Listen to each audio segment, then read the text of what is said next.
Hello. If it's okay, I'm going to not run my video unless we have to do a vote, then I'll turn the video on. Okay.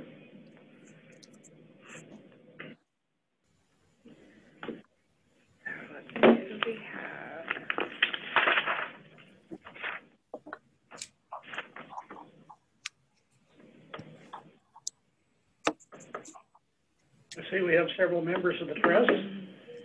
Yeah. Megan, you have a call on line 6200, please. Megan, line 6200.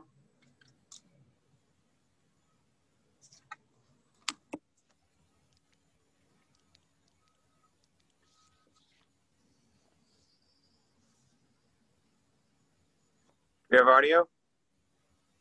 That's good. You're good. Okay.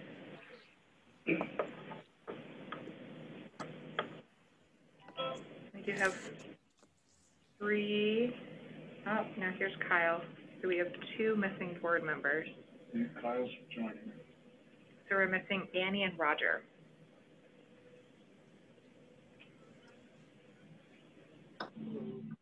Roger just came on. There's Roger. Okay.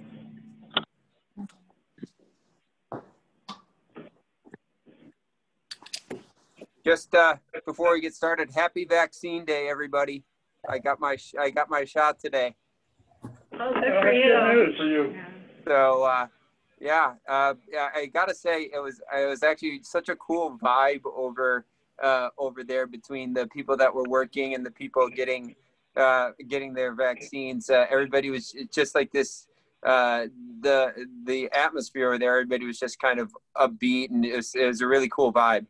So just thought I'd share that before we get started. And there's Annie too. So that is all the board members. They're all members? All board members are. Okay, I'm told that we have all our board members. It's now 1 o'clock.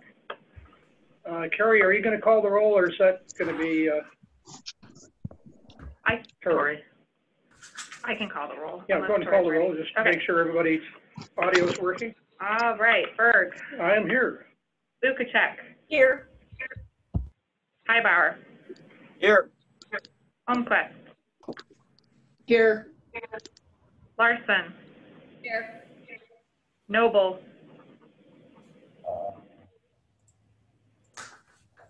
I see you. Oh, I can hear you. All right. Skis. Ronnie was here a moment ago. She might just not be muted. Oh, there she is. She's here. Okay. Waterman. Here.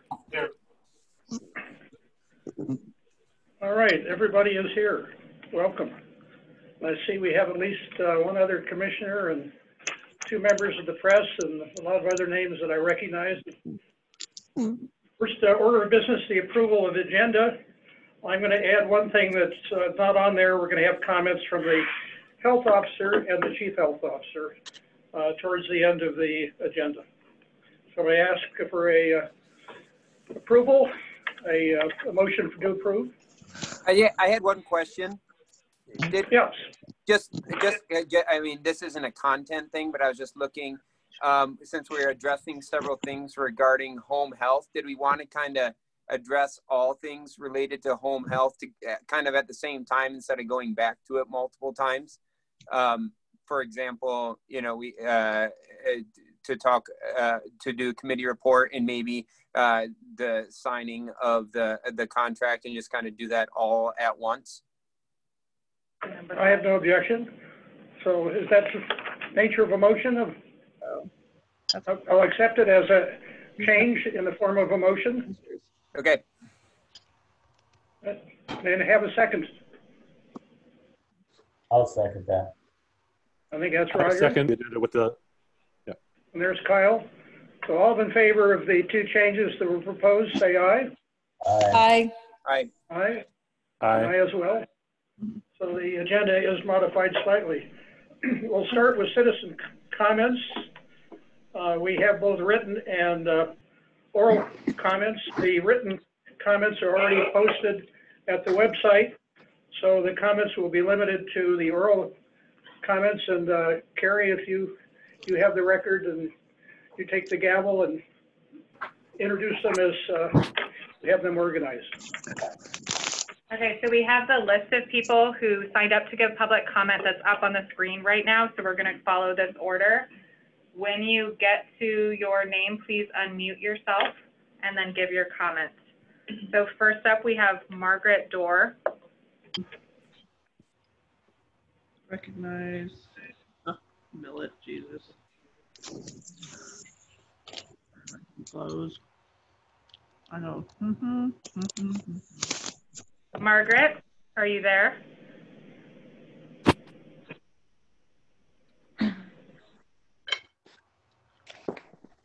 All right, let's move on to Jessica.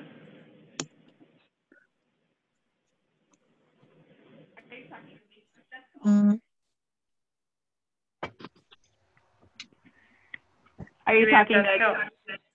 Yep, Jessica? It's your turn. I am present. All right, you are good to give public comments.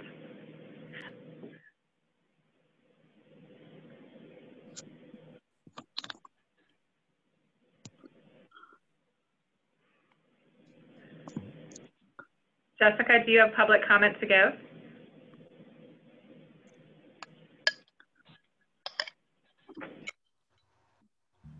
Okay, then.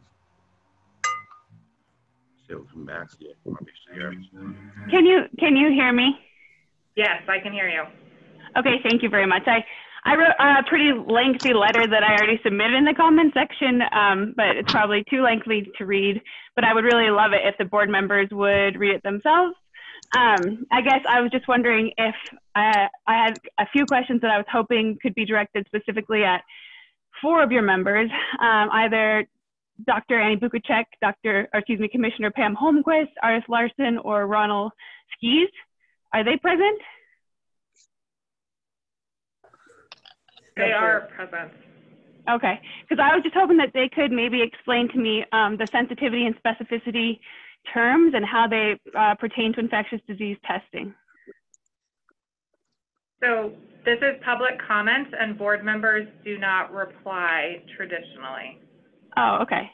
Okay, because I was just concerned because I do have a master's of science in public health, and I've been attending these meetings and listening to these comments, and I've heard comments such as from specifically Dr. Bukacek, where she said the inventor of PCR testing said it was meaningless, and he was referring to HIV, but he said it was meaningless, and this is not true, and there are multiple ways I can document that, and the actual quote says it not at all. It just says, his quote was basically referring to whether or not you can detect pieces of RNA from the virus or the infectious virus itself, and you can tell whether or not somebody has RNA in their system from the virus, but you can't tell whether or not that person is infectious. I mean, those sorts of comments are just kind of scary to me because I would hope if someone has a positive HIV test, they're not being told that's worthless. So anyway, there are just a few questions like that I had, and if no one can respond to those, then I guess I would just like to say I really appreciate the members of the board that have stepped up. They've been super professional. They've really repeated really obvious things that are scientifically backed, and they've been extraordinarily patient, and yeah, it's shown extraordinary professionalism. To the other members of the board, I mean, as a Montanan whose family is from here and lives here, and I have older members of my family that live here that are at risk of getting COVID, and if they do get COVID, they're at risk of having a higher mortality and morbidity rate. I just hope that you'll step up and do your job, and maybe be more concerned about the people around you instead of just advancing your agenda. It's really obvious that, and it's been extraordinarily well documented, that COVID is transmitted via respiratory infectious viral particles that come out of our mouth when we're doing things like breathing, speaking, and singing. And the larger droplets are contained in masks, and the smaller droplets can be contained in masks, and that will help us reduce the amount of these droplets that fall on our neighbors. So basically that reduces the amount of spit that we have landing on our neighbors. And for me, it's very important that, I don't spit on others when I go into public, especially if there's a chance that I could be hosting a virus that could possibly injure and maybe kill them. So I would just ask that, the very small acts of putting on a mask and avoiding large social gatherings could save someone's life. And, I've heard and read so many comments by you and by the public that not that many people have died, and maybe you don't know someone who has died, but if putting on a mask is somehow a burden too big for one to bear, like even just for the chance to save one person's life, I don't understand that. I mean, I think if you're truly pro-life, you'd put a mask on and you would act like you care about. For you. Yeah, I'm listening to a Board of Health meeting. Can I call you? Anyway, I would just ask that you put a mask on and care like you act like you care more about the people around you for the next couple months than you do about your freedom, quote unquote, to get as many people together as you can in a room and to spit on whomever you please. So that's just my opinion. Thank you very much. So we're going to move on to more public comment. If people giving public comments could limit themselves to 2 minutes so we can get through all of our agenda items. I just saw Margaret Dorr join the call, so we're going to go back one. And Margaret, if you would like to give public comments, you can do so now. Hi, can you hear me? Yes. Okay, my name is Margaret Dorr, and I'm an attorney licensed to practice in Washington State, now living in Kalispell. And I just wanted to submit, I did a letter, I'm going to just summarize it quickly, that I spent a lot of time walking. That's something I do around here. And, you know, there's just the city is sick due to the dead businesses. And, you know, there's empty storefronts. Anyway, sorry, I'm in the middle of something else. And also Montana already has the highest suicide rate in the nation, and locking people down, of course, causes suicide, causes other problems. On March 12th is when the governor first issued his executive order. The order said there are presently no confirmed cases. It's now 9 months later, and there are 44 confirmed cases. Per doctors I've talked to, the cases are more like the flu. But anyway, there's only 44 cases out of deaths out of 106,000 people. So the time has come that the lockdown itself is the problem. I would say it's ultra vires, outside of your authority to continue it, and that you should vote to destroy it now. Thank you very much. Next up, we have Ted Valentiner. Ted, please unmute yourself. That's Margaret. Oops, turn this off. Can you hear me? Yes, we can hear you. Okay. Mostly my comments are directed to Mr. Russell. I learned of your acceptance to the position of Chief Health Officer, and I considered this a positive step forward in a situation that has engulfed our community. I am unfortunately disturbed by comments attributed to you in the local media. These comments, if accurately recorded, do not provide an encouraging picture moving forward. I have a few comments in this regard. I do not believe that your position on the health board includes the ability to discern what is and is not a civil liberty. Some time ago, several representatives in the U.S. Congress encouraged the public to publicly seek out, harass, and chase down members of the current administration. Your comments too, in your words, call out members of the community who are unmasked is in a similar vein. There are members of this community who are already doing this with a vengeance, and you can be certain this statement will have significant consequences, some of which must fall upon your shoulders. This kind of statement does not address those members of our community that have emphysema, partial lung capacity, traumatic issues pertaining to face coverings or asthma. This kind of comment from a person in a position of public trust is unacceptable. Lastly, you stated that it would appear that masking could possibly reduce mortality rates by 20%. I diligently read numerous articles from numerous sources every day, and this is the first time I have seen this statement. I would be interested in the literature relating to these reductions. We are bombarded with case numbers every day. We must agree that these case numbers need to be considered in context. I find it interesting that when addressing case numbers, the seasonal flu numbers are virtually non-existent. Thank you. Next up is Carl Martini. Carl? Can you hear me okay? Yes, I can hear you. Okay, it's going to take me a second here. Hope I don't lose you. Just read my comment. I find the comments made by Joe Russo and the Flathead Beacon to be inflammatory and good for nothing more than to divide the community. He, as a leader of the community, should be trying to unite us. I call upon the public officials to denounce this type of bullying. I do not need some individual stopping me and telling me to wear a mask and then be upset when they get a response, explaining why I choose not to. Also, please ask him to cite where the data comes from that we in the Flathead Valley who refuse to wear a mask are responsible for 20% of the deaths. That is 8 to 9 people. If I follow that logic, I can only surmise that people that wear a mask are responsible for the other 80%. I do not follow this logic. I'm looking for leadership. If this is what he has to offer, he needs to be removed from office at once. Thank you very much. Next is Drew Rafkin. Drew, if you can unmute yourself.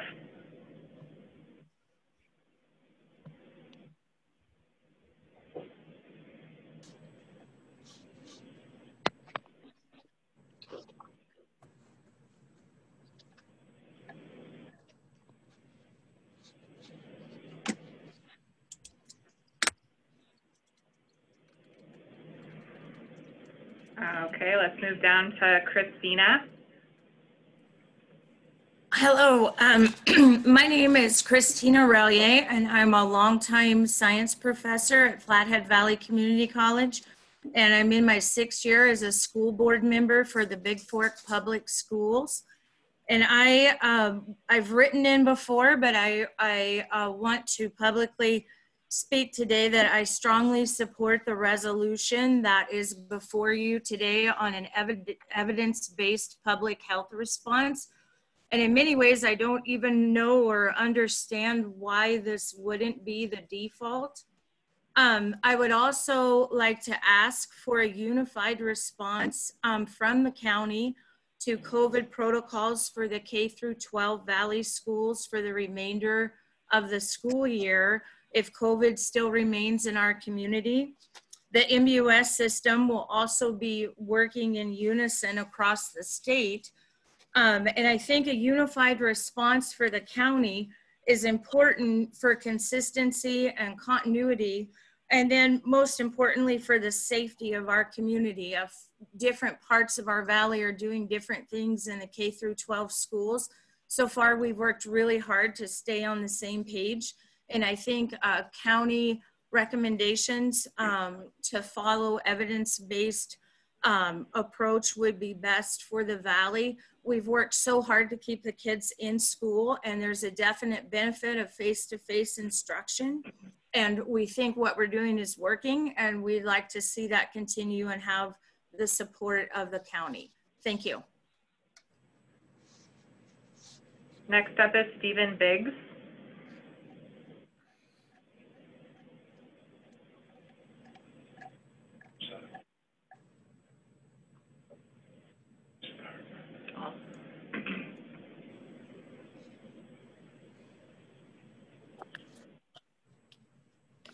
Is there Stephen Biggs on the line? If not, we'll go to Scotia Brosnan.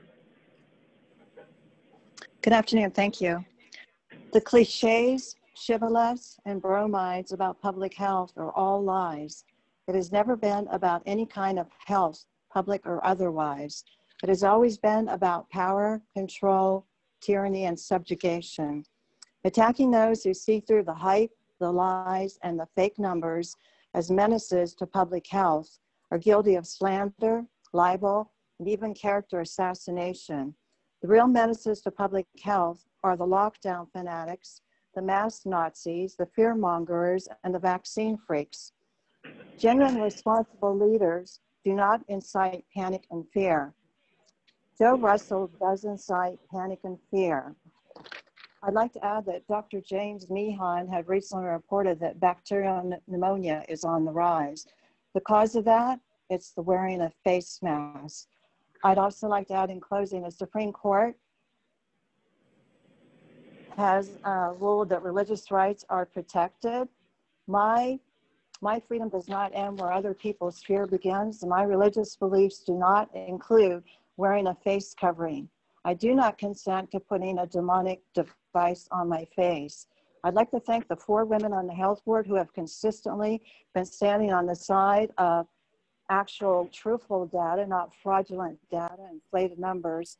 They also side on the Constitution and health freedom. And I encourage all of you to do that. If someone feels unsafe, that they're afraid of a COVID that has over 99% recovery rate, then stay home, order Instacart. When I go out, I'm very respectful. I keep, you know, social distancing. I stay out of people's way. And if I'm sick, I stay at home. Like I always, never ever been to see if I had a flu or anything. At any rate, thank you very much for your time. Next, we have Sherilyn DeVries. Hi, thank you very much for this time for public comment today. I have a few things I'll try to go through very quickly. First of all, Love Lives Here. I'm with staff person for Love Lives Here, and I want to say that we're in support of the resolution in support of the health department from the Community Health Center. Evidence-based approaches to this pandemic that we're all living through are very important. I want to say thank you to Tamalee St. James Robinson for your amazing work. You have been a real hero, you and the whole health department staff, so thank you for persevering during a very difficult time. Grateful to the selection committee for finding and selecting Joe Russell. It's difficult to find someone to come to work during a pandemic, and especially when there's so much conflict in the community. So thank you for all your diligence there. My other statements are in my concerns for the safety of health department workers. Not just from COVID, but right now, so Love Lives Here is part of the Montana Human Rights Network. And right now we're working with people in Bozeman because the health officer there is being intimidated by two people who are closely related to Ammon Bundy and his People's Rights Network. They are camped out in front of the health officer's home, which is leading to people in the neighborhood, and especially children, not wanting to go out in their yard. And this is not something that any public official, elected or unelected, should have to face. And we need to, I ask the community to stand against this. What especially concerns me about this is Dr. Annie Bukacek was in meetings this year for the People's Rights Network, and she has been heavily involved in anti-mask initiatives that in this valley that have undermined the work of the public health department. And I am concerned about this kind of activity then leading to violence in our community. I'm concerned about some of the public comments I'm hearing. You know, we're getting some chat, just by the way, in the comments here, attacking commenters. And we just want everyone in the Flathead Valley to be able to be safe, including the health department, who are trying to save lives. So thank you, and we will be working to make sure that people can stay safe, and the kind of ideology that is fueling the anti-mask misinformation can't get a foothold here in the Flathead. Next is Sarah Buss.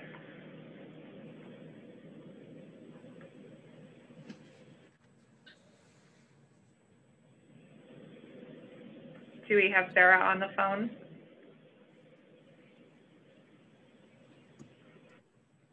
Oh, yes, I'm here. Sorry. Can you hear me? Yep, I can hear you. Great, thank you. Just for the record, it's Sarah Bussey, if that matters. But it's a lively bunch today, full of interesting information. So a very interesting call to be on. Thank you so much for the opportunity to provide public comment, as always. I also sent my public comment in as written comment as well. So I'm just really reading from that just to reiterate it. First, I am so grateful for the renewal of leadership at the health department with Joe Russell. It's a real testament to somebody who's probably living pretty comfortably in retirement to come out and do this work at this point in time. So thank you for that. Thank you for stepping up, and I appreciate the leadership that you've already shown. I am today sharing my voice to support using science-based data to guide our public health response to reduce the death and spread of COVID, as well as to ensure the swift dispersal of the COVID vaccine. Obviously, we are at a critical juncture for the health of our community. We need strong leadership who will speak directly, follow through, and ensure the public health of our community is secure. Finally, I want to say thank you again to Tamalee St. James Robinson. You have done a heck of a job in a time that should not be what it is. And I'm sorry for what you have had to go through during this time, but I hope you can find solace in that you have helped keep our community safe. So thank you for that.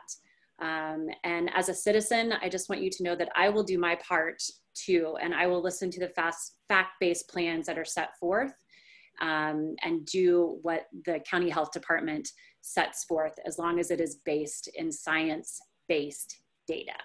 Thank you so much. Next is Taylor Butterfield.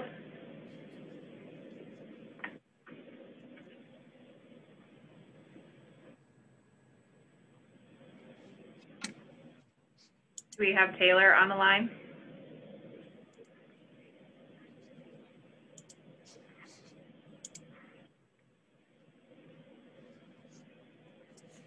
We'll move on to Lindsay DeWard. Thank you for allowing public comment. I do appreciate the work that the health department does do for us.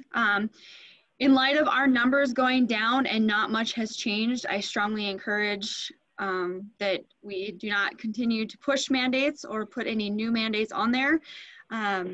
We're doing well. Let the Montanans, you know, take care of us. And thank you.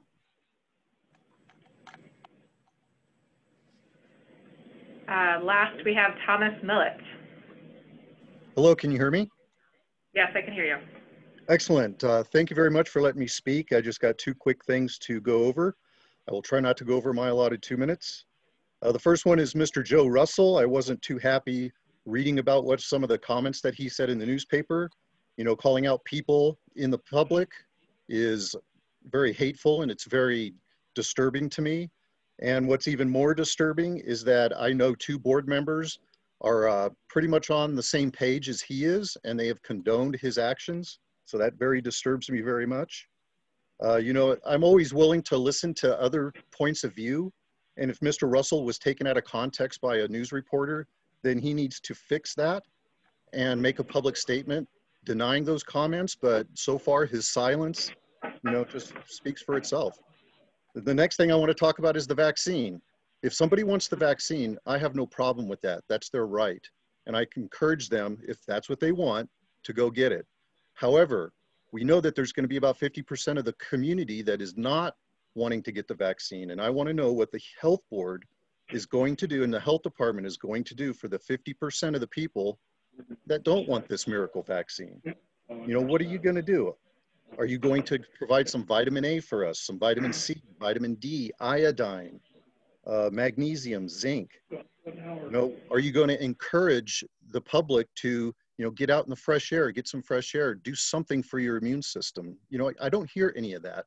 All I hear is masks and unsocial distancing. You know, let's do something for the community for once in that regard. That's all I have. Thank you very much. That is the end of the public comment. All right, I'll reiterate that the written comments are at the website and they can be read at any time. Let's move on. Well, thank all the people that participated. I think there were 12 or 13. And we'll move on to the next item on the agenda. Approve the minutes of the November 19th meeting. There's someone in the chat who wanted to give public comment. Do you want to allow that? I'm sorry? There's someone in the chat who wants to give public comments. Would you like to allow that? Oh, a lady? Sure. Okay. There's an Erica who wants to give public comments in the chat. So Erica, you can give your public comments. Thank you. Sorry, I wasn't sure I was going to be able to make it. Hi, I'm a critical care nurse at KRMC, and I work as an infection preventionist with the Montana Department of Human Health Services. I first want to just say thank you, Tom Lee, to all of your tireless work over the past several months. I know it's been incredibly challenging, and so I just want to thank you for your service publicly, and to say welcome back to you, Joe Russell. You have my full support. And I also just want to say over the past several months how heartbreaking it's been to see the lack of collective support from the Board of Health and the division within the board, as well as the lack of support from the county commissioners, really to the very entity that you're meant to support, the Flathead City County Health Department. And I think that the ripples of this discord are felt mostly at the community level, as we've heard even today, but they've also been felt at the bedside in the hospital as we care for patients. And I guess my training is in science, and I just want to say that science is not static, and that we really rely on the weight of evidence, and that weight of evidence changes as we gather more data and our collective understanding grows. And this has been in the spotlight, I would say, over the last 9 months as we've worked tirelessly to understand the mechanics and the pathophysiology of COVID-19. And all scientific studies are not created equal. And unfortunately, what we've also seen over the last 9 months is that pseudoscience claims taken completely out of context, maybe in preprint, are then elevated to the same place that weight of evidence data are. And I think that's incredibly unfortunate and ultimately irresponsible and dangerous to elevate those claims. We can't spend our time looking at the tails of a distribution. So to that end, I urge you to consider carefully the resolution put before you by the Flathead County Health Clinic. And I think it's incredibly thoughtful and articulate, and that you can move forward as a unified board, certainly expressing dissent where it exists, but acting in your collective duty to protect the public health. Thank you.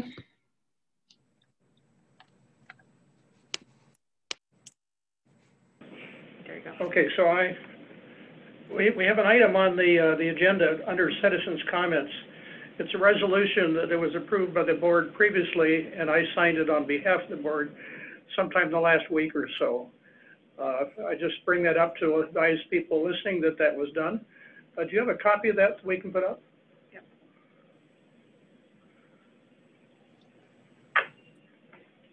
And the members of the board will recognize that from the meeting we had a week ago. And it's available at the website on the agenda page. All you have to do is double click it and you'll see it. So how did this get signed off? This is the first time I've seen it is put on this agenda. How did that get signed off by us? Do you remember? It's from the CHC board, not the not from us. This is from, it's from the Health CHC Center. board. Yeah, I think, Bill, you misspoke when you said you signed off on it. That's not, I think that's what I heard. This is coming from the clinic. Right? You are correct, and I did misspeak. Yeah, so I think that's where the confusion is. This is not coming from the health board, it's the clinic, and they're expressing their support for what they just stated in their resolution. So that is correct. I thank you for the correction. But it looks like with the language that it addresses us. It says, ask the following of the Board of Health. It doesn't specifically say it's for that clinic only. It looks like it's addressing us. if I may, Annie, I looked at it and it does say it's a resolution of the Board of Directors of the Flathead Community Health Center, which is the clinic. And that what they're doing, they're in support of the Flathead City County Health Department. And then they go on to speak the whereases and therefores, but that all came from the clinic. It says right on the top who it came from. So hopefully that'll help. It says that on the top, but then down with the therefores, it does not. It says Board of Health. It does not specify. It says, therefore, we affirm our support for the health department and ask the following. They ask the following of the Board of Health. So they're asking the Board of Health to take this under consideration. So they are asking us to do something. Is that what are we supposed to be voting on that today? That's not an action item on the agenda. Okay, so okay. All right, so we're just looking at it, and then when will it be coming before us? Well, we'll probably take it up. I would assume I'm speaking for the chair here. I'm going to let Bill kind of answer that, but I can tell you that it's a suggestion, and whether we take it up or not would be up to the board. Yeah, because what it looks like offhand, I mean, this is nothing I would ever vote for. I mean, it looks like if this was pertaining to us, I mean, that clinic as a private entity, they can do whatever they want. But if they're trying to draw us into this, I mean, it looks just a point of order. I mean, it was submitted to us as public comment. Is that correct? Okay. And I mean, we are able to receive the public comment. It is a comment that's coming to us from the health board. We don't, like the rest of public comment, we're not here to debate public comment. No, I'm talking about. I'm going to call a point of order here too. The question was Bill brought it up, and Okay. Bill mentioned it, and Bill started talking about it. So I think it needed clarified where it came from. Okay. And also I think the public was a little bit confused because they were thinking that it had come from the health department also. So I think that clarification needs to be told to everyone that's on the meeting today, that it does not come from the health department, it came from the clinic. And I think, yeah, we're over laboring it right now, I think, but Bill did bring it up. Yes. And we don't have to act on it. So that's good enough for me for now. Thank you. Yeah. Thank you all for the clarification of my mistake. So let's move on to the approval of the minutes of the November 19th. May I have a motion, assuming you've all read it? There was one thing I wanted to talk about on the minutes. This is Commissioner Holmquist. Yeah, please go ahead. Yeah, if you could put the minutes up at the very end, keep going. Right down, I'll keep going. Board comments. I think it's a little confusing because we don't have Bill's recommendation before Mr. Hybors concurred with Bill's recommendation.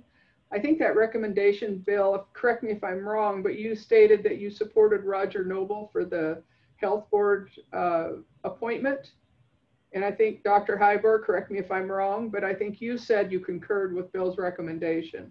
So I think that just needs cleared up.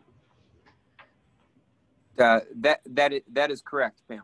Yeah, so I think we just need something in there that says Bill recommended Roger Noble for the board appointment or something like that just before Dr. Hybor's statement. Okay, I certainly accept that clarification. Carrie, do you get the notes? And we welcome Roger back to the board. Thanks, Bill. I look forward to participating again for another couple of years. Well, you certainly earned your reappointment, so thank the commissioners. I don't know if our comments made any difference, but we thank the commissioners for making that reappointment. We need a motion. We don't have a motion. But could I move to approve the minutes with the commissioner's edits? Okay, approved as modified. We Yes. need a second. Second. Okay, we have a first and a second. All in favor? Are there any other comments? All in favor, say aye. Aye. Aye. Aye. I think that was everybody. Any nays? If so, say so. I have to No abstain. nays. I'm abstaining because I wasn't at the meeting. Roger, I didn't understand. You abstained. I said I'm abstaining because I was not at the meeting and therefore cannot vote on it. Okay, that's the first meeting you've missed in 3 years. You are forgiven. Thank you for the correction. So it is approved. I'm listening to.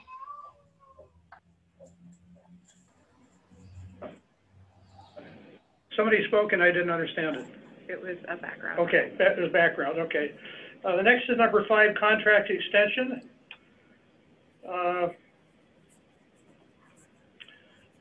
Can you put that up? And Bill, I'm able to address this one if you'd like me to. Yes, Kyle, you are correct. So would you take over? Okay, so this is coming from the Personnel Committee. CPS HR Consulting is the firm that we use for a headhunter. This agreement, so we engaged a headhunter to be able to fill our health officer position. We were not successful in completing that.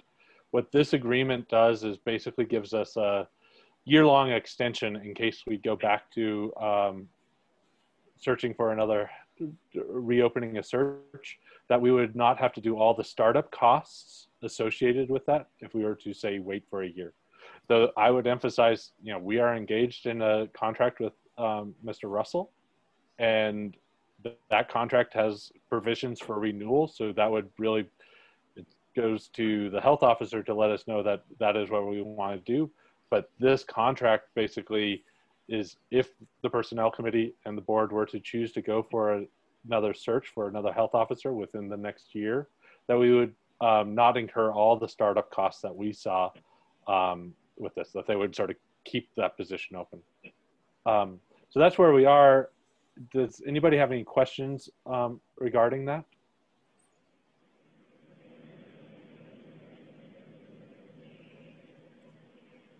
Is there any opposition?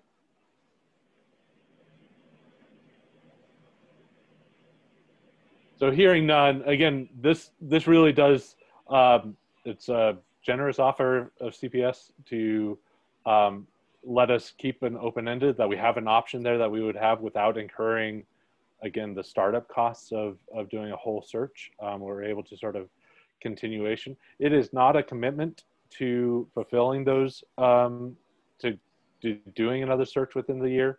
Or engaging in these additional costs, but it is an option that we will have. So I'd entertain a motion to approve the agreement. I'll make the motion to approve the agreement. Thank you. Do I have a second? Second. Yeah. And Artis seconded it. So I'll call the vote. All in favor, say aye. Aye. Aye. Aye. Any opposed? All right. Thank you, everybody, for that. And again, just thank you for your patience in working with the personnel committee through this process. We are right now in a position that we are standing down any search for the health officer position. We are working with the health officer to address other personnel issues that might come up in this year, which includes getting ready for our budgeting session, but we are not in an active position of searching and would wait for notice from the current health officer if that was to change. Thank you for your time. Okay, thank you, Kyle. Item number 7, Carrie, who was going to carry the ball on this one? So Christine's going to start us off, and then it is Roger on behalf of each committee and anyone else who has comments. All right. So for number 6, Christine, do you want to just get the ball rolling? Yes. I'm Good sorry, afternoon. I referenced the wrong number. It is number 6. I guess that's 7. All right. So I'm going to give just a brief rundown on the variance application because there was committee work already done on it, and we came out of that committee with a motion. But just in case the board wants a real general background, I'll try to make it brief, although this is a complex variance. So what we have today are the applicants, Ken and Leanne Marvin, who are represented by A to Z. Rob Smith have applied for a variance. So we have, would you mind scrolling down so we get to the map of the parcels?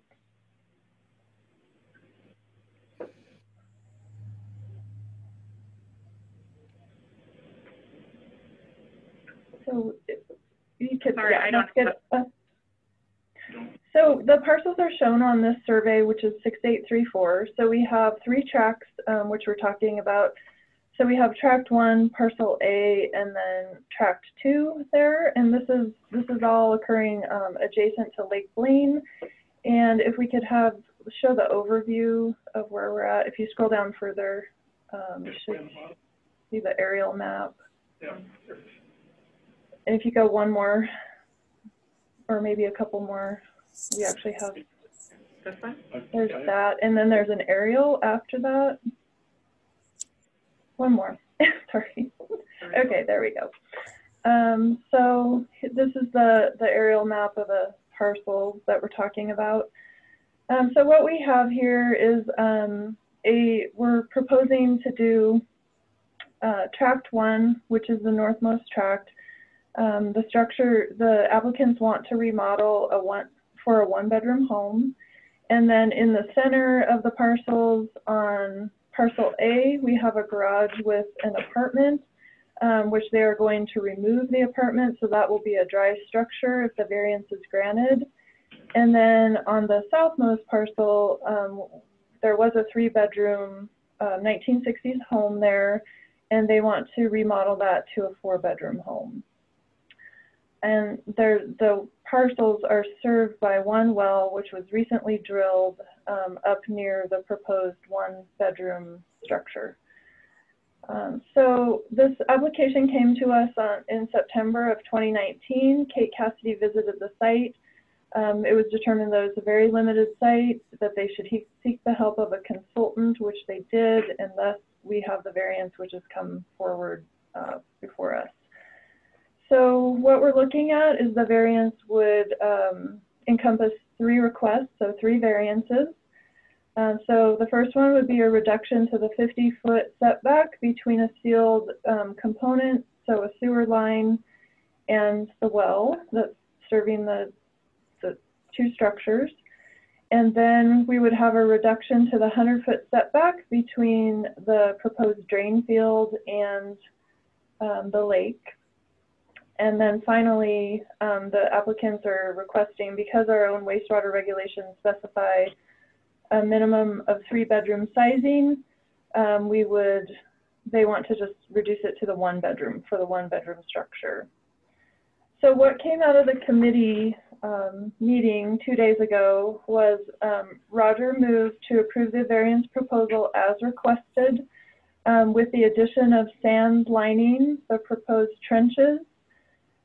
Because the soils are gravelly out there, the sand lining would help slow it down and mitigate phosphate a little bit. So the motion again was to approve the variance as requested with the addition of sand lining to the trenches, and to have a nitrate discharge less than or equal to 7.5 milligrams per liter from the treatment system. So that is per the state standard for level 2 systems, because they have proposed to use a level 2 system. And the approval is also contingent upon mitigating the old septic pit, and Artis Larson seconded that motion. So with that, I will turn it over to Roger. Thanks, Christine. I guess, as you mentioned, there's 3 variances involved with this request. We had considerable technical discussion on it. In the end, we decided that we could allow them a variance given they took some additional conditions. One of those conditions was that they line their drain field trenches with sand, which will allow for more aeration and some better treatment once it leaves the drain field. It is closer than 100 feet to Lake Blaine, which is the standard setback. And this variance allows for about a 75-foot distance. One of our biggest concerns was Lake Blaine is an impaired water quality body. And so cognizant of that water quality in the Flathead is a very important attribute. We decided that we would go ahead with, I want to make this clear for the record too, that our recommendation is to allow for a treatment of nitrate of 7.5 milligrams per liter from the treatment system, not at the end of the mixing zone, as Christine just kind of alluded to. So that is basically the best available technology that's out there. It's pretty much what we did when we approved that variance on Angel Point about 3 or 4 meetings ago, if you can remember back to that one. And I thought we were being generous in our approval of this variance because we were basically allowing the applicant to also add an additional structure or an additional bedroom. So they went from 4 to 5 bedrooms on this request. So anyways, in the end, given the two conditions that we added to this, we're comfortable with recommending to the board that the 3 variances be granted.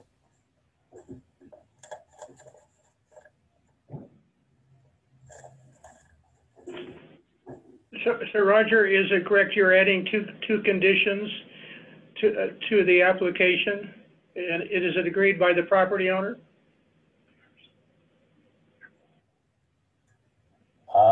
We don't know if it's agreed by the property owner, but that's what the subcommittee recommends in order to grant the variance. Sorry, I would just say that A to Z was part of the committee meeting, and Rob is present today. So if there's any discussion on that, he may be able to assist. Well, is it a recommendation of the committee that it move forward with the 2 conditions that you're added? That's correct. Okay, if that's the case, then it doesn't need a second, and we can take it directly to a vote. Are there any questions of Roger or Artis or anybody else that participated? Christine? Hearing none, I'll call for the vote. All in favor, say aye. Aye. Aye. Are there any negatives? Say nay. Apparently it's unanimous unless anybody is abstaining. So it is unanimous. All right, now we'll go to number 7. Thank you for the committee. I think this was a very good use of time, particularly at the board level, to have a committee do the heavy lifting with people that know what this is all about. So thank you, Artis, Christine, and Roger. So number 7. I'm not sure who's going to carry the ball on this one. So Dr. Bukacek, would you want to give any additional updates on the Home Health Committee before we move to these 2 pieces? No, not necessary. We're having a meeting next month. I can report after that. Yeah. So these are carryover pieces from our last home health meeting. The first one is just approval of the board evaluation. That is something the committee did. So that's piece 1. And then the contract would need to be renewed for our home health agency. There are no changes to this contract other than the effective dates. It is still a 2-year contract. It's just, it would start January 1 of 2021. And Dr. Annie, you're the chair of the committee. Is this a motion by you on behalf of the committee? The committee did not make a vote during committee, so we will need a motion and a second for both of these 2 items. Okay, I stand corrected. I was actually there and I forgot that. So, Dr. Annie, would you like to make the motion and we'll get a second?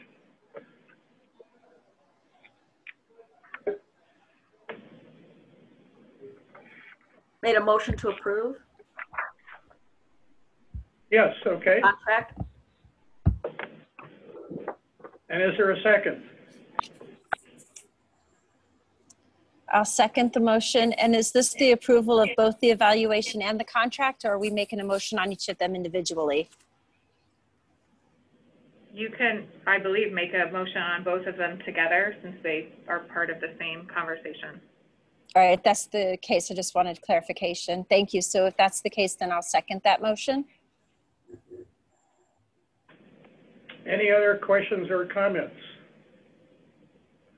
I'll call the question. All in favor, say aye.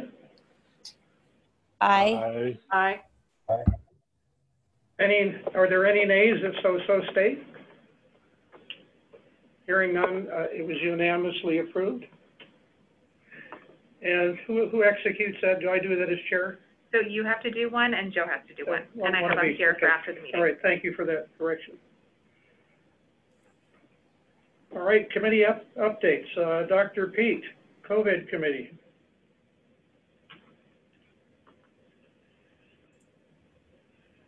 And we can start with an update if you want. Tammy, do you have any graphics you want to show? Oh, I don't have any graphics.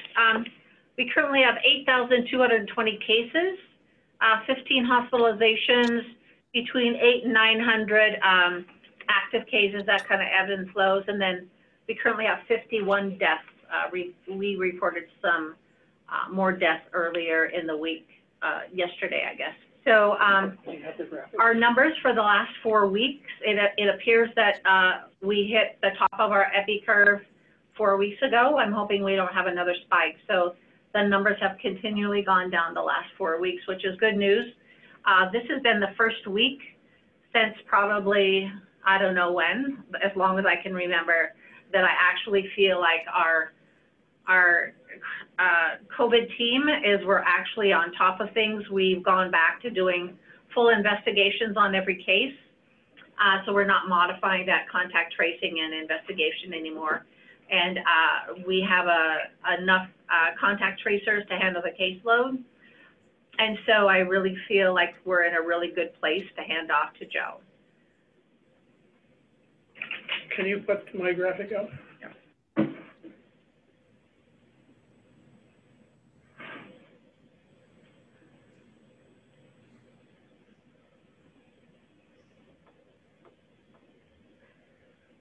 This is the graphic that you've seen before. And I'll highlight columns F and G. F is the estimate I made in October. By the middle of November, we were about, well, almost 3,000, 1.5 times what I'd estimated, and estimating 4,000 for this period.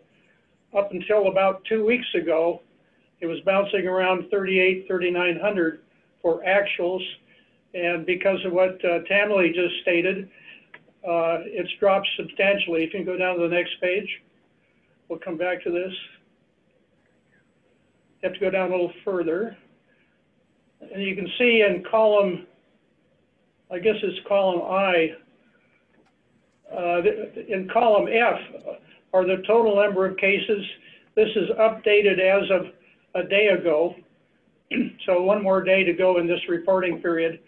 The numbers for today will be reported tomorrow and we'll go into the yellow box. But you can see in column K, if we could see a little higher that I was up 3,900. It was predicting almost doubled until the daily cases consistently dropped below 100. And we had two unusual spikes.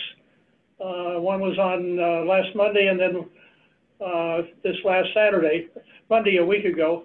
And if you go a little lower than that, we'll see just a little bit lower. Actual number of cases this period, 2,900. You saw that up at the top. It's 30-day period. It's dropped below 100. It's 98.6 is the average cases. And then over in column K, you can see what it was at the end of the mid-month last month, and then the projected cases, the same 3,059. Can you go over to it's the second sheet? This is a crude measure of how well it's tracking an exponential function. Go down to the bottom. There you go. You can see the cases that were estimated based on the beginning number of cases at the middle of March. The predicted cases in column G, the actual cases in column F, and the over-under is a calculation. It's basically a least squared. And what it does, when you put all those together, sum them all at 0. So the factor in yellow in column E, instead of being a square, double, it's 2.17%. Most of that, up until it diverged in October and then it came back below the estimate in December. accounts for what's most of what's happening on them. And if you go over to the next one, Montana, and if you could show a little bit deeper there, if you look at the dates, these are as reported at the state website. They were taken on the dates that they were reported, going back in history. And in the latest reporting period, it's only approximately half a month. So if you take the number of cases reported, 10,000 in about a half a month, and double that, you can see it's still substantially less than the 27,000 cases in column D. So it's showing exactly the same pattern that we experienced in the county. So whatever's happening here, whatever we did in a positive sense that reduce the number of cases, we're experiencing all over the state. And I think the answer is, Tammy, we don't understand why. We don't understand the spike in October to November, and we don't understand the spike from the depression, the good news, in the last 30 days. Yeah, we did not experience a Thanksgiving bump like we thought we would. Hopefully it's because people took our recommendations and didn't have large dinners outside of their core family members. I don't know that to be true, but I would like to think that. I hope so too. So, invite any other questions or comment about what we've just shown you? All right, Dr. Pete, we'll send it back to you. Yeah, thank you, Chairman. So just a couple of things from the COVID committee and just updating members of the board as to where a couple of things lie right now and things that we're working on at committee level. Again, reiterate thanks to Tammy and all the work that she's done over the past couple months, and now been able to, in the process of handing the baton over to Joe and trying to get his sense of things and how we as the board can be supportive of him in the health department in moving forward as we continue our county response to the pandemic. So firstly, so like I said, a couple of things that we're working on. Number one, we are looking at how we want to convey our messaging going forward into these next 6 months. We are certainly encouraged by the fact that numbers are. We have, I think, two reasons to really be encouraged. Number one is that the vaccine is here. I just got mine today. I'm really excited about that. And the members of the healthcare community are getting their vaccines now, and so that's certainly a reason to be happy and to be thankful and looking forward to a future rollout of that and what that's going to look like. And then the other reason that we have to be happy is, yeah, our numbers are down. I think we need to take those in context, in that our percent positive rate is still 15, still right at 15%. So we still have a lot of disease prevalence out in the community and circling around. So this is not a time where we need to back off or say, yay, the vaccine is here, our rates are down. But it's a time to maintain diligence and have some confidence in the measures that we're taking are being successful. So things that we're working on getting ready for the vaccine rollout as it becomes available to more of the general population, as it gets outside of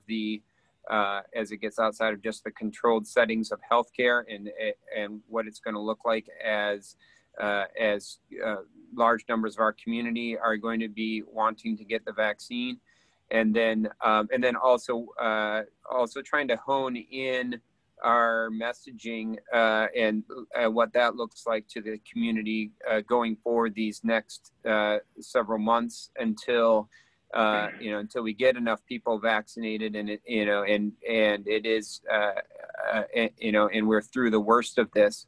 But until then, how do we work on our messaging for people to stay safe and follow good safety protocols for the next I'm just saying 6 months, but for the next several months as we are still kind of working our way out of the worst of this.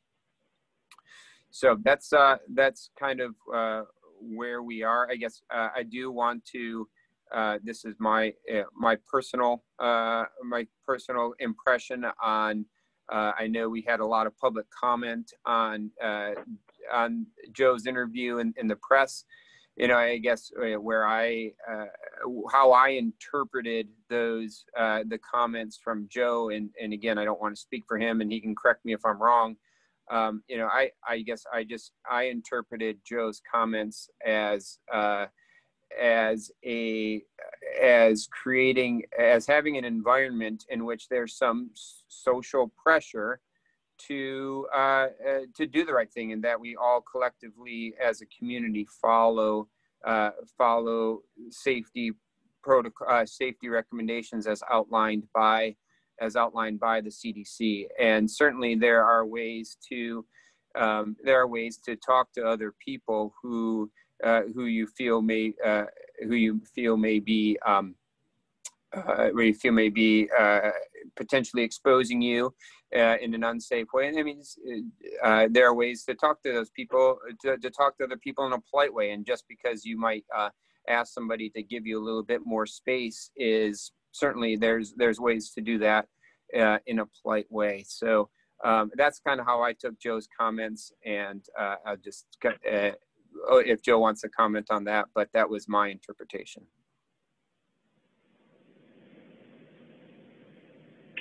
So that's I think that's what I have for the coordinating committee, unless somebody else has any other comment. I mean, not the coordinating committee, excuse me, the COVID committee.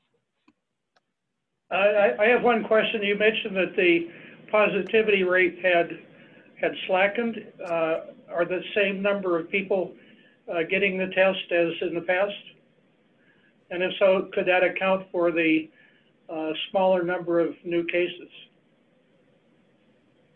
I don't know the exact. I'd have to go back and look at the numbers. Maybe Tamalee, I don't know the answer exactly off the top of my head to the testing numbers in and of themselves, if they're consistent up or down. Tamalee, do you know that information by chance? Or Joe? No, I don't. I'm trying to bring it up. They're both saying no, so. I mean, I have that information, I just don't have it.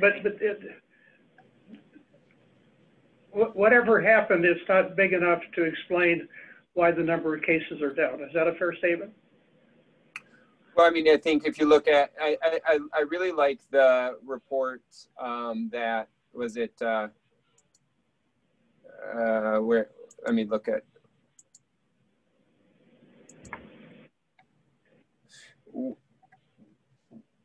I'm sorry, ask your question again, Bill. I want to make sure that I'm answering your question the right way. Well, you said the positivity rate was down. That by itself could explain why there is a lower number of new cases. Correct. Yes. Are the number of people right. being tested as well, is that up, down, or sideways? Yeah. I mean, I can look at I can get those exact numbers to you. My perception, again, I would have to get these exact numbers to you. My perception is that those are unchanged. I mean, we're still just my gestalt from boots on the ground and seeing patients in clinic is that we're still testing a lot of people. And so if that holds true, that we're testing the same amount of people, but our positivity rate has gone down somewhat, that, obviously that's a good thing, and hopefully a trend that continues and is an encouragement to keep doing testing. Okay, thank you. Since Dr. Hebor made a comment about the article about Joe Russell, may I say something about that at this point, or should I hold that for the end? So go ahead. Okay, so this is the article in the Flathead Beacon, and I have told people just because it's in the papers doesn't mean it's necessarily true, because I know they have misrepresented at least 2 of us so far. So here's one of the sentences that people are concerned about. It says, let's face, this is a quote, it says, let's face it, we're not taking away your civil liberties by asking you to wear a mask. And I don't think asking someone would be taking away civil liberties. Mandating it or making them would be taking away the civil liberties. So that sentence there's nothing wrong with that in and of itself. But then if you go down and look at some of the others, and again, if these are accurate quotes, it says making people change their attitudes is not easy, and that's going to be the biggest challenge. So it's more, making, mandating, it's that kind of language. And then down in another paragraph, this is another supposed quote for Joe. So that would be my first message. Put on a mask and 20% of the people that would die will not die. That's not based on science. Maybe he didn't actually say that. All right. And then again, he goes back later saying that it's not going to adversely affect civil liberties. And definitely, if something's made as a guideline from a health department or a recommendation, that's one thing. Mandating it is another. And back to Tom Millett's question when he said, what are you going to do about those that aren't going to get the vaccine, which will probably be a significant percentage. That's probably not for this particular meeting, but it'll need to be addressed at some point. Okay, well, Joe's going to be able to speak when we have the health officer's comments at the end. So, Dr. Pete, if you have nothing else, I'll take it back. And the next topic is the Community Health Center Coordinating Committee. Pam, do you want to take the lead on that? Sure, I'll do that. Pretty short and sweet. We didn't meet, so I'll have a report next week, hopefully, or next month, hopefully. That is short and sweet. Nothing happened. Is that fair? That's fair. We were busy with other things, so. Okay, that process is continuing. Are there any other committee reports or updates?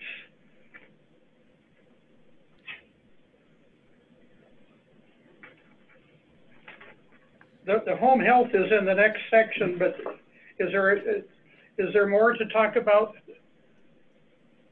Should be a report next month. Okay. Well, let's go into the selected departmental reports.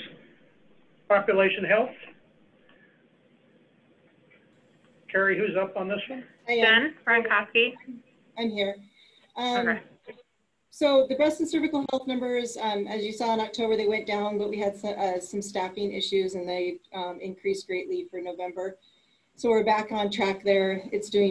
That program's doing really well, and continuing our outreach and ensuring that women are getting their screenings appropriately. You can go down. All of our other programs are kind of on course for everything. Classes are able to happen. Wendy's just found different venues to be able to have them and still maintain social distancing. And she's still doing car seats and making appointments by those. So that's doing really well. As far as public health emergency preparedness, we're kind of changing gears and now starting our planning for vaccinations. So we're looking at different options and just kind of waiting for the guidance from the state of how that will go. Any questions on those programs? Oh, okay. So then we can just throw it over to Lisa Dennison for the communicable disease report. I know that some people had some questions for her. Thanks, Jen. Yeah, so I know there's been a lot of focus on COVID in our activities and response in terms of that, but I want to let you know that our general day-to-day communicable disease efforts have been alive and well. They have not skipped a beat since the start of COVID. Our lead communicable disease nurse, Lauren, has been doing a phenomenal job on keeping that program in check. So along those lines, I just want to give you a couple updates in terms of that program. So influenza, so far we still haven't had any confirmed influenza cases reported to us in Flathead County. I know by this time last year, we had about 17 cases reported to us that were confirmed and one influenza-related hospitalization. And during our weekly surveillance calls that we do with our providers and labs, testing is being done. Providers are testing for influenza. We're just not seeing it yet. But as you know, influenza seasons have a tendency to be very unpredictable. So, but what we hope is that with these interventions, as far as social distancing, wearing masks, hand hygiene, so on, that our numbers will remain low throughout the season. So, but I guess we shall see. The other outlier that we had on the report that you might have seen was the syphilis case. We did have an individual that was confirmed syphilis, and through our investigations, we identified some contacts. Those contacts were reached out to, and subsequent testing on those individuals was done. So far, we haven't identified any additional syphilis cases related to that individual. Other than that, things are moving on as we move through the season. Any questions? Thanks. What caused the spike in Hep C? Let me see. That's a good question. I think with those Hep Cs, what happens is that there are individuals that are they're chronic, so they've had it. They're just being seen by their provider, and then those tests are reported to us, and then they're entered into our system. So that's a good question. I'm not sure. Okay. Yeah, 8 isn't that high for if you look at the previous month. It's Yeah. a little bit higher, but it's not. It's not something we're. I was really looking at the middle alarmed about. months where it doesn't happen, and then seems to have come up here in the last. All right. I mean, that that may even just be again, that may be a number of more screening tests done actually too, if people are just looking for it more as well. That's true. I'd just like to say thank you, ladies, for being on today. Been a while since we've seen you, and I know you're holding down the fort over there, and I do appreciate you all with all these other programs too that I know that you work on. So thank you. Good to see you. Thank you, Pam. Thanks, Pam. Is there another report on environmental health? Yes, so Christine is Oh, up. here it is. Oh, here it comes up. Okay. So I'd like to start out actually with the septic program activity. So if we could, yeah, thank you. So with our septic program, we've received 24 applications in the month of November. Septic applications continue to be on par with what we took in 2019 for almost all the months. We had an outlier month kind of in September, so that was almost double what we saw in 2019. So we had 96 applications versus 59. Our seasonal registered sanitarian, Karen, left in early November. It was really a great assistance to have her through the busy season, the spring and summer. So we appreciate having her for sure. And then our newest sanitarian in training, Fred Wolkers, he joined us at the end of September in the land program. He's doing a great job in septic permitting training. Training is moving along really nicely. So we're happy to have him. And then in subdivision activity, we had 18 applications received in November. Most of those were small divisions, family transfers. Wendy, as I always report, she's still taking on all that she can. I just wanted to remind the board that she does site visits for every subdivision that comes in, all files that come in, whether they're kept locally or DEQ files. She also reviews surveys, so all the surveys that have to be reviewed, she does a weekly review of those, and sometimes that's quite time consuming, just with research. And then we will be moving one of our staff, Rebecca, who has been with us just over a year, into subdivision review. So this is obviously a long training process. Typically it takes 2 to 3 years to become a reviewer. I mean, you have to work under a subdivision reviewer for 1 year, but just the knowledge that it takes, you have to understand septic permitting and other things before you can really be good at subdivision review. So we're working on that. And then if we could, well, first, was there any questions with septic or subdivision activity? Okay, we'll move back to food and consumer program. So our food and consumer staff are out doing inspections, and they did resume in June. I feel like we haven't had a report since they resumed inspections, or an in-person report. So what we're doing there, we have altered inspection times just a little bit so that they're in the facilities when it's a little less busy, so they're not exposed to so many people. But they're inspecting during times when food might be being prepped or put away. And this isn't really outside the norm of what we would normally do for inspections. We always like to vary our inspection times. It's just now we're kind of focusing on it while we have to. Let's see. So because we weren't able to do inspections for a couple of months there early in the pandemic, I have previously discussed that the state allowed us to do a modified inspection contract. And so we did do a lot of phone calls with our modified inspection contract, just giving COVID guidance, hitting on some risk factors for facilities. So we had about 200 of those phone calls, and the state, as you heard previously back in May, I believe, does let us utilize those as inspections. And we only did that for low risk facilities. We've really tried to make a big effort to hit our high risk facilities.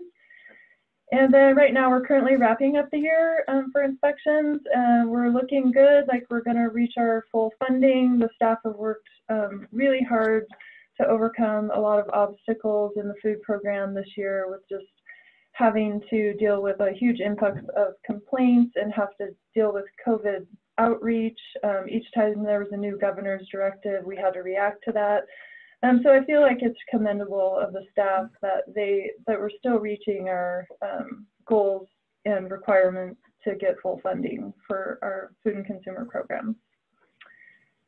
And let's see, we received 21 plan reviews in November. Still seeing a large amount of tourist homes in plan reviews. About half of those were tourist home applications, so it doesn't seem like the pandemic has slowed down tourist home applications. And final point, we are advertising for our food and consumer registered sanitarian. So interview, it's pending. It'll be probably set up early in January. And that is all I had. Was there any questions?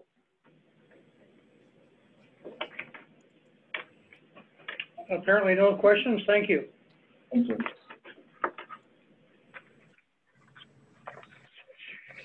Paul Mills, any other comments? Here she is. Good afternoon. First of all, Cheryl and I would like to thank you guys. Can you hear me? Yeah, we can hear you. Oh, okay, sorry, I thought somebody asked. Cheryl and I would like to thank the Ops Committee and the board for all of their time and for signing our contract. We look forward to a healthier and more prosperous year in 2021. As Christine just said, with COVID, it has been a challenge this year for certain, for a variety of reasons. Our staffing, we've had an uptick in consults, and so our nurses and PTs are busy. We're hoping that with the vaccine that the OTs who were PRN that helped us out will be able to come back and work for us. They have not been able to because they work for other facilities. So hopefully that will change soon. Our census, we had 41 consults in November, and 7 of those people declined services. 1 had moved to a different county to stay with family. 1 wanted to go back to outpatient therapy. They thought that was going to be better for them. And 1 had been a previous home options patient that wanted to stay with them. The other 4 declined without reason, except for COVID was one of the reasons. They said, if you're treating people who have been COVID positive, we don't want you in our house. We've been busy this past week. We've had 13 consults so far this week, which might be a record, I think, for us. And 11 of those are likely candidates at this point in time. Our census, as you can see, it's on a different screen. We ended the month at 51. We're at 53 right now, and 16 of those people have been admitted in December. And by Friday, we should be up to close to 60 for this week. So that is moving up, which is a good thing. Our referrals sort of have remained steady. That was the previous screen that was up.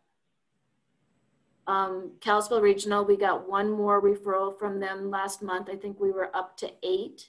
Some of the referrals from Kalispell Regional still are Humana, mostly Humana, as we have the contract with them at this point in time.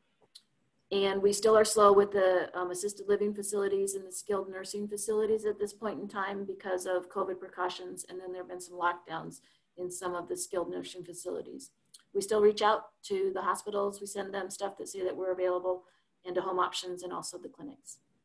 Our COVID-19 updates, we were able to get some masks. We still have a shortage on the 9210s and the 1860 smalls that we still, and I've reached out to the hospital and a variety of other people, and those are just tight all around the nation at this point in time.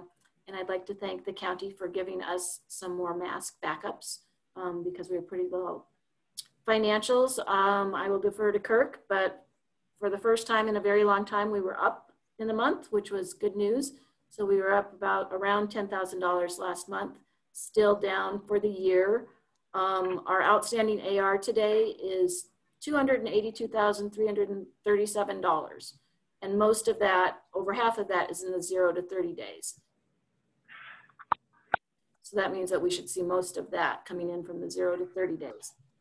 We're still in the process of getting approved for the PPP, but it looks like we will be approved for the whole amount, which will bring us up to about $10,000 short for the year at this point in time compared to where we started. Any questions? Well, thank you, Courtney. Concerns? Okay, thank you.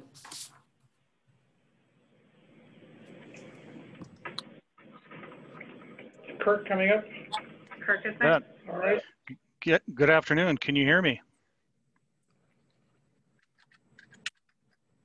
Loud and clear. Okay, sounds good. This is the update for November. Just had a note that our CARES funding is going to be winding down here and going to end on December 31st. We do have some additional funding that can be extended as far as March, and that'll help out coming into the new year.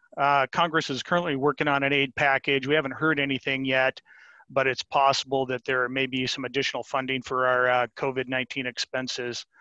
The general fund looked good, just over $1.2 million for our cash balance. We had tax revenue of about $755,000 for November that did add to that and boost that to that number. Immunization clinic, environmental health just have been steady, sort of the same state for the last couple months, looking good. Of course, immunization clinic still down a little bit due to their hours and so on. The home health, just as Courtney said, cash balance about $106,000. The last AR I had was about $232,000. I think Courtney has the latest number there, but looking good. So that's it in a nutshell. Do you have any questions? that we should be? To the west. Treadmill nurse to the west. Hello? Yeah. Somebody else was speaking too, and I was the same time, so whoever made the comment, go ahead. Maybe just background? Could be, I guess. I asked the general comment, is there anything that we should be concerned about at this point that you haven't mentioned? Nope, not at all. We're in good shape over the next couple months. Like I say, we'll keep an eye on that funding, and I'll keep you updated with any new news. Okay, thank you very much, Kurt. You bet. All right, we're going into questions and departmental reports, but we'll start with the health officer and the chief health officer. Well, I think I'm just going to take this. A few things, and some will address some of the things in public comment, and some just won't. Start with the vaccination policy. We are starting to move from the case investigation to really going to retool our response towards vaccination. We won't see any Pfizer vaccination or vaccines in our health department. Those are really, that's what Dr. Pete just had. And we're going to be looking at the Moderna, which is good for us because we don't have the capacity to keep things as cold as the hospital does. So we'll be focusing on that. We still don't know how it will be allotted and in what, it comes in 100-dose allotments. Will we get 100-dose allotment, 2 or 3? Will really be up to how we present to the community vaccination. I'm very excited about vaccination. I think that, this was not going to end if we don't hit herd immunity. And I think we've taken a conservative number and made it a little bit more liberal down to 70% for herd immunity. Early on, we were talking much higher numbers than that. So I think we can understand that because we're going to be able to put positive cases in there, which will still need to be vaccinated at some point, lab confirmed cases, and then vaccinated people target to 70%, maybe even more. This community's been really good in general about vaccination. And because these are susceptible population vaccines, that's where we're going to see the biggest bang for the buck. And then once we see what's going to happen, realize we're not going to do anything until we see this go to less than 16-year-old for vaccine administration. So I'm pretty excited about that. I'm very excited about the staff we have in place to transition from case investigation to vaccine administration. And we're working on that. We had a meeting yesterday afternoon. After listening to the state, we've moved that way. Vaccines are not going to be mandatory as right now, even in the healthcare setting. They are voluntary. I hope that uptake in vaccine in the healthcare settings are going to be high. We'll only know that over the next few weeks.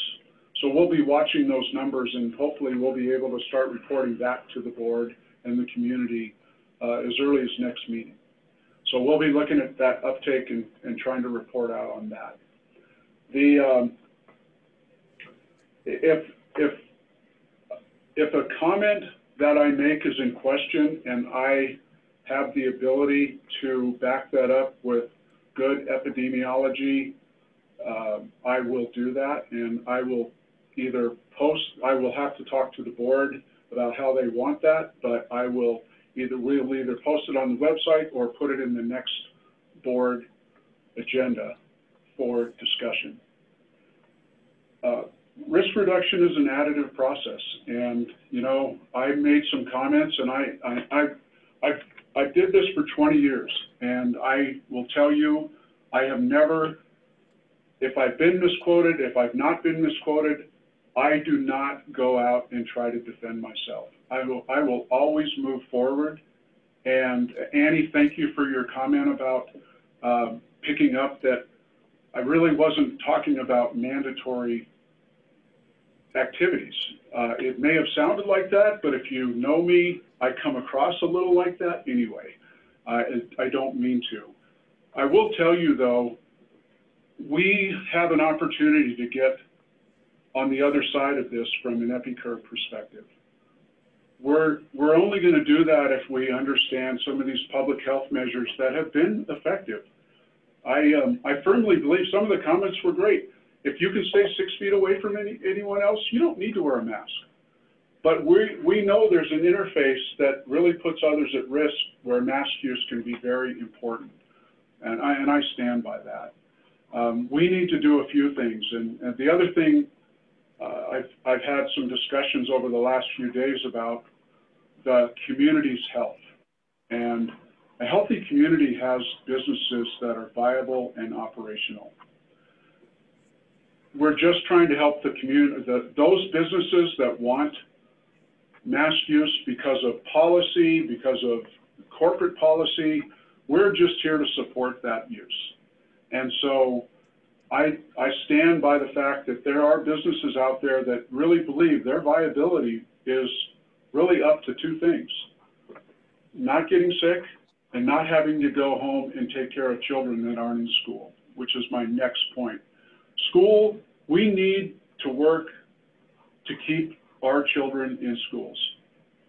It keeps our staffing levels in businesses where they should be, and I firmly believe that I'm one person making a comment about that, but I can tell you that Tamalee and I have spent the last 2 days meeting with the superintendents of the local schools who really do have this same, attitude that we do. And then we met with the school, the sports directors, the ADs today.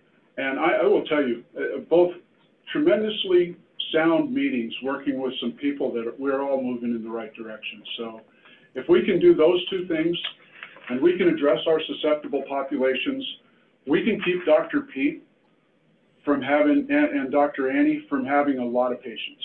And I'm talking about the one with the T, not the other one. I just firmly believe that we need to keep moving in the right direction. I know, and I will not throw anyone else into my conversations, but vaccination is going to get us there. And we know how challenging vaccination is going to be in this community. Just from the fact that, if we end up having to do 50,000 vaccinations in a short period, we understand the stress that that's going to put the health department staff and all of those other folks that are going to help us. So comments on that. I hope that addresses some of those. I also would invite folks that have questions of the health officer to move through proper channels, either through your board members that those are brought to me early enough that I can address them with the board at the next board meeting. I appreciate the comments that have been made. It's nice to be back. It's a big change in my life, but I can tell you for a fact, I hit the ground in here and felt like I was home. And I mean that because of the people that are working in this public health system and how dedicated they are. And we're very fortunate in this community to have that staff. And the last thing I want to do is mention how grateful I am to Tamalee. From a citizen's perspective, before I started here, I thought the COVID response was going outstanding under some really stressful periods. And then I've only been here 4 days, and I feel like I have had Tamalee dumping data into me at a rate that I may not be able to uptake every bit of it. But Tamalee's been not just doing the policy, the department level policies, she's also been doing case investigation and putting in some hard days. So Tamalee, thank you so much for what you've done. Thank you. Yeah. So that concludes my talk. Bill, I'll let you have it back. Okay. Tamalee, any retort? Yes, I'd like to thank Joe for stepping in. I feel really good handing it off to him because he is the perfect person to do this with. He knows all the players.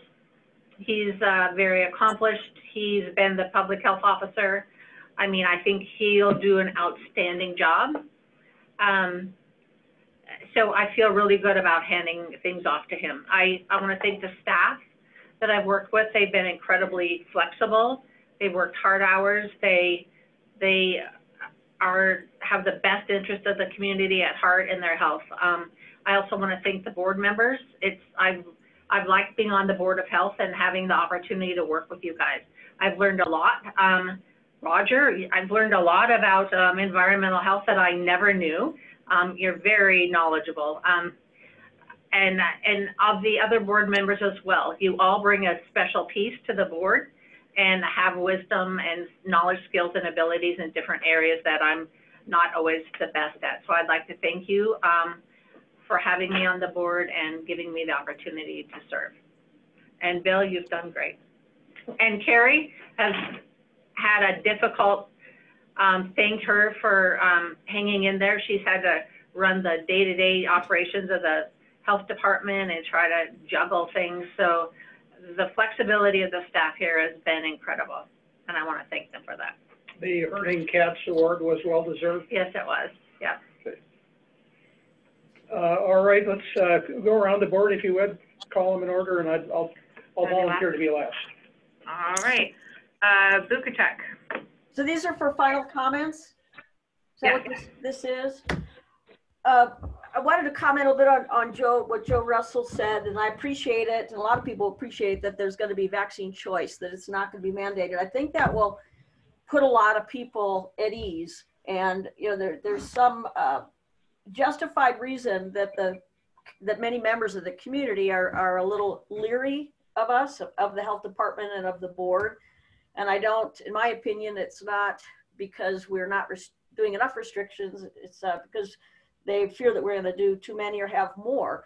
And there are lawsuits, you might be familiar with lawsuit Title 50. It goes against Governor Bullock and any of the health departments in Montana that increased restrictions, which the Flathead did not. So we were going to be left out of that lawsuit. But people in the community, they're suspicious. They're familiar with Montana Code Annotated 52-118 and the other portions of that give the health officer a tremendous amount of power. And that's why when I look on that, the whereases and therefore for the board of directors of the Flathead Community Health Center, why when I saw that it said Board of Health, I was very concerned, because that, if board members sign on to that, it's basically turns this board officially into a rubber stamping committee where based on Montana Code Annotated 52-18 and everything associated will go to the health officer. So people in the community are very familiar with Montana Code Annotated regarding the health officer. So that's a big deal.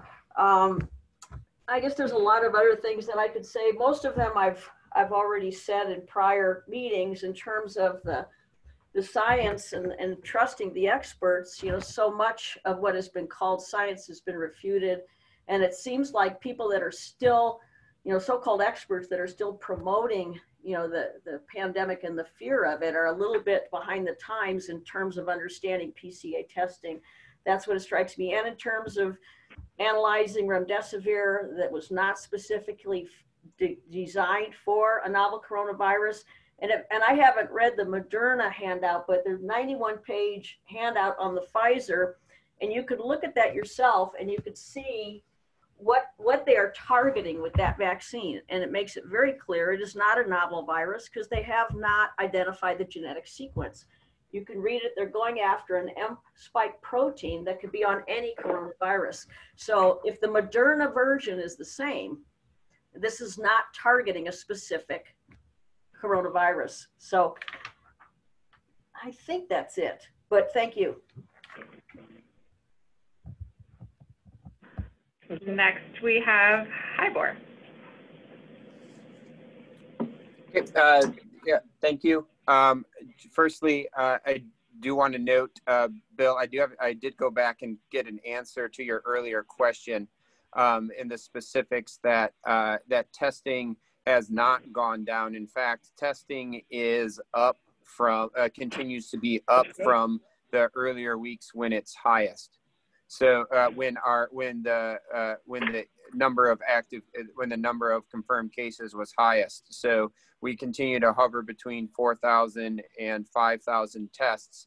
But for the past few weeks, the number of confirmed positives has gone down. So the decrease. So it'd be correct to assume, like we said earlier, that the decrease in positivity rate is responsible for the drop in cases, not a decrease in testing. Okay. So I wanted to get back to you with that, which again, trying to put that in perspective. I mean, that's good. And that's encouraging, and that I hope that trend continues. And that's encouragement to kind of stay the course and maintain doing the things that the health department has been recommending all along, for not gathering in groups, wearing masks when in public places, and washing your hands and social distancing and all those things. So I think that's the encouragement, is that the end is on the horizon. I mean, I think we see it. It's in the future. It's not here yet. So I think that's only more incentive and encouragement for people to buckle down, to maintain the recommendations that we've been advocating for the past several months now, knowing that it's not going to be forever, and it will, and this will end. But let's buckle down and be diligent until that time, so that we can continue to save more lives.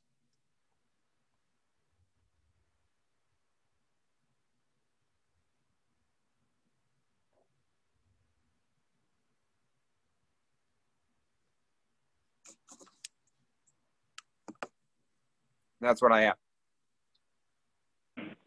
We lost our audio. Kirk didn't pay the phone bill, so the audio went off. So we could see you talking, but couldn't hear. But thank you for your comments. Kirk, make sure you pay the phone bill for the next meeting. Okay. Did you hear anything? The horizon. We lost maybe the last 30 seconds. Oh, okay. That was my best. That was my best 30 seconds. Okay, moving on, Holmquist. Yeah, just thanks for the opportunity. And again, I want to reiterate how nice it is to see some of the staff giving their reports in person. I hope we can get back to that here shortly, so we can actually all get in a room together and have these discussions. And they do such a great job, you know, keeping the other programs going along with all the extra duties they've had through this. So just a high five staff, and good to see them. That's it. Thank you. Pam, can I ask you to make a comment? I've had a lot of calls and emails about how one would apply to fill the open seat. Can you respond to the date at which those communications should be sent to the commissioners? Sure. It's advertised right now, and you can submit a letter to Maria Albertson, the county commissioner clerk, at 800 South Main, Kalispell, Montana 59901, or you can go on our website and fill out a form. Her direct line, her direct number is 758-5537 if you have any questions. And I believe, if I remember right, it ends, I think January 8th or 9th. So don't wait, get it in early, and then you'll make sure you get your name in the hopper for it. So thank you. And a bottle of wine to the chairman of the board. Oh, really? I'm gonna take you up on Thank you. Carrie, who's next on this? Next up is Larson. I echo what Pam said about the staff, and I want to thank Joe Russell for stepping up and taking the health officer position. And last, I'd like to wish everybody a Merry Christmas and a Happy New Year's, and we'll see you next year. Next, we have Noble. Okay. Well, I guess first, I'd like to acknowledge appreciation to the county commissioners for reappointing me to the Board of Health. I guess I must have done something right for the first term. So look forward to serving for another term. And then I guess, secondly, I look back when I gave my first interview to the Daily Interlake about 30 years ago. I picked up the paper the next day and I said, is that what I really said? And so I know firsthand that what you tell the media isn't exactly what might get put in the paper or what you read the next day. There's some definite liberties that go involved with that. I think what Joe probably did was he just suggested people mask up out of respect for their neighbors. And I didn't read anything into that it was a mandate. So I think we need to be objective and open-minded what we read in the paper, because Joe's going to have a lot of future input to the media, and there'll be comments on it. So I don't think anybody should get too alarmed with what we will be hearing in the future. With that, I'd like to wish everybody happy holidays. Best to you, Tammy, on moving on. Sorry to see your departure. And glad to have you aboard, Joe. Next, we have Steve. Well, I also want to thank Joe Russell. I'm really glad to be working with you again. I have a lot of respect for the work that you do and the way that you're able to lead in difficult situations. So I'm really excited about that. Also, to see the number of confirmed positive COVID-19 cases go down, that is fabulous news. We're hearing so much of what we're doing right. And I just want to recognize that we are a community that respect one another, and we just need to continue to do that. We respect each other to do the right thing. And I appreciate that we're doing the right thing and respecting our neighbors. I am kind of saddened that some of the public comments and some of the emails that we get are so harsh and aren't very respectful, but that's the nature of public comment.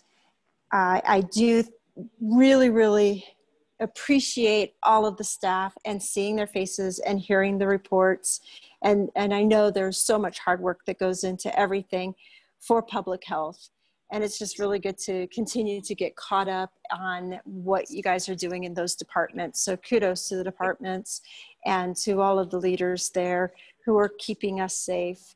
And Merry Christmas, Happy New Year, and I'm looking forward to 2021 and all of the adventures that we will be on together as we navigate public health in Flathead County.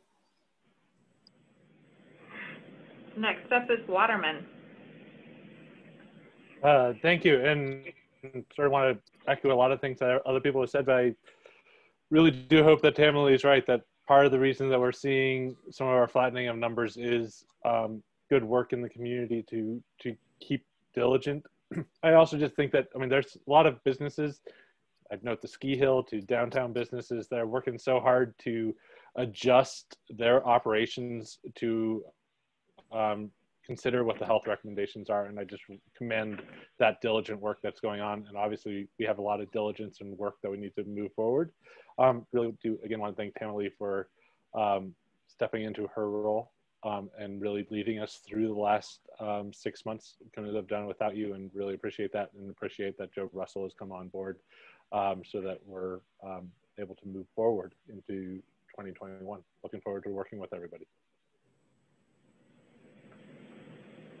All right, and I'm last, all right.